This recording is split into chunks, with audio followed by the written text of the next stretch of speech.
back again to Debzies Delight. I hope we are all doing amazing. Today we are making banana loaf bread.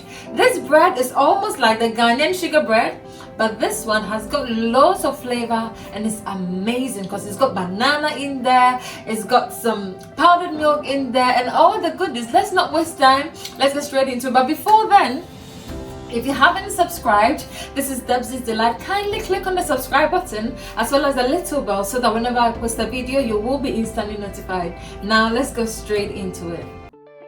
Into a bowl, I'll sieve in some bread flour to get rid of any clumps formed in the flour.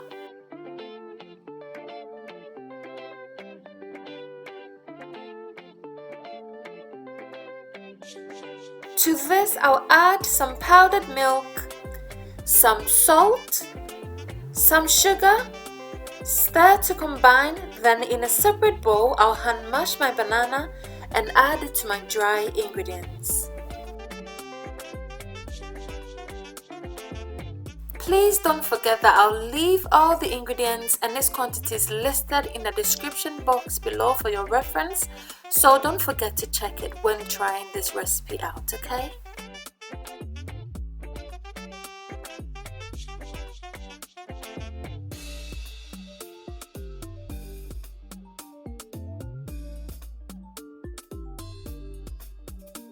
I'll then crack my egg open, add my milk and whisk together to combine.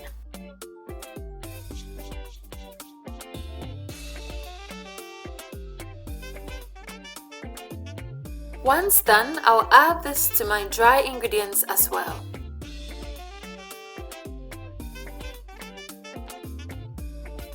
I'll then add my yeast, which I did not add from the beginning because if it gets into direct contact with the salt, there's a high tendency of the salt killing your yeast, so be careful when adding your yeast. Make sure it doesn't get into direct contact with your salt, okay?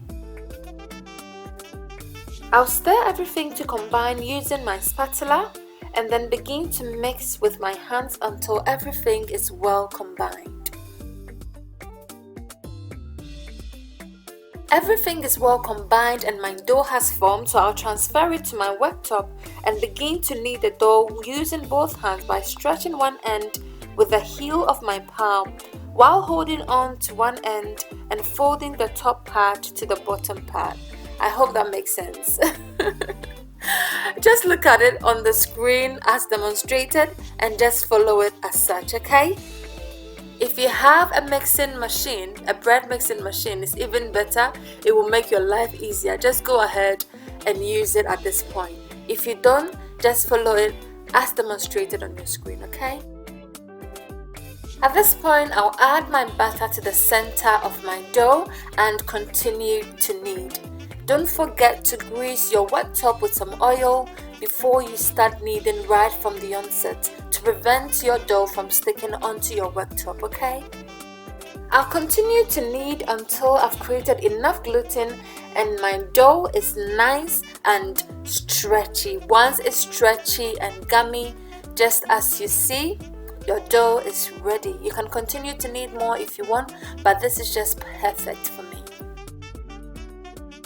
My dough is nice and stretchy now, so I'll mold it into a nice little looking bowl. Put it back to my bowl, cover it with some cling film and a kitchen towel. Keep it in a warm place. In my case, I'll keep it in my oven, which I've warmed slightly for an hour. It's been an hour now and the gluten has relaxed nicely and is looking soft and nice. I'll press it down to make it easier to work with and transfer it back to my worktop.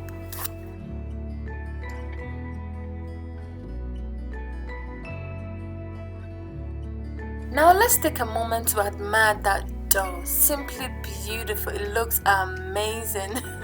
I could watch it all day long.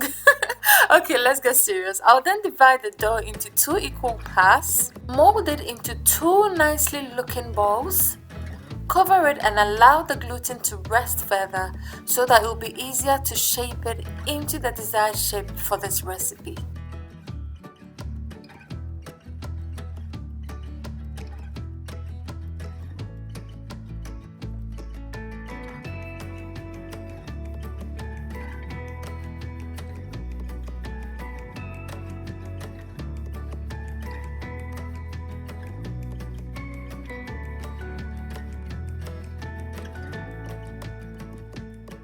While the dough rests, I'll use the opportunity to grease my pan with some butter so that the bread does not stick onto the pan once it's ready.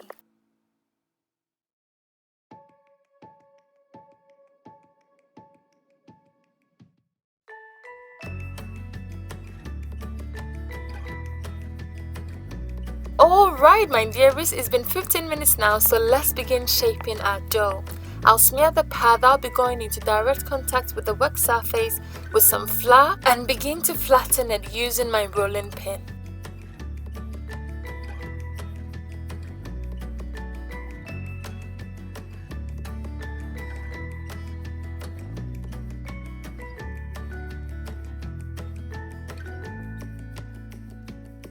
I'll then roll it all the way till the end, and once you get to the end, pinch the seam together to prevent it from opening up again.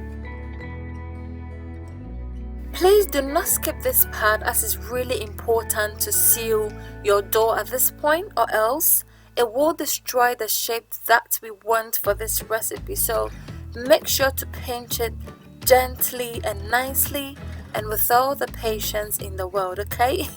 Once done, pinch and roll it to even seal it the more.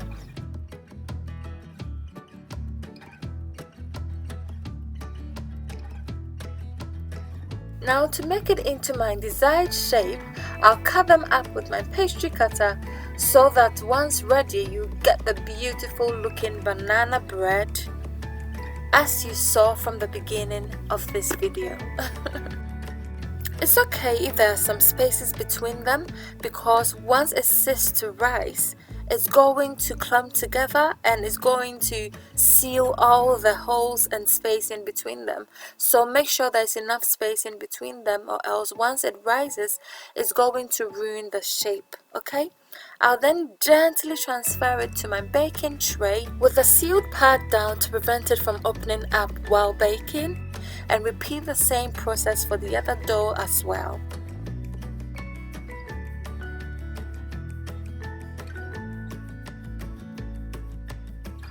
So both doughs have been shaped beautifully now. I'll cover it with some cling film and store it in my oven again and allow it to rise again for an hour. Please don't let it over rise, or else when you start to bake it, it will deflate, and after an hour, just look at that, it's doubled in size and it looks perfect. I'll bake it at 180 degrees Celsius for about 20 to 30 minutes, and after 25 minutes, just look at that beauty. It looks perfect, doesn't it? As we can all witness, it rose some more and it's looking beautiful. I'll smear it with some butter to make it look even more attractive, and after it's cooled off, wow, I couldn't wait for it to cool off completely. That's why I'm aiding it to get out of the tray so that I can consume it. And just look at that beauty. It's baked perfectly and beautifully. Now let's break into it to see. It looks like cotton and it's baked perfectly. This bread is so good. I promise if you do try it, you definitely thank me. You can taste the banana in there, the milk powder, and everything combined is just amazing. Please don't forget to leave me a nice comment in the comment section. Kindly like, share and subscribe to this channel if you haven't done so. Looks tasty, right? Yes. Try your hands on it, and if you do try and you love it, don't forget to tag us on your Instagram status at Debzies Delight, and I'm sure you'll love it, so don't forget to tag us, okay? Until we meet again, remember that I love you all, but God loves you the most. Bye for now.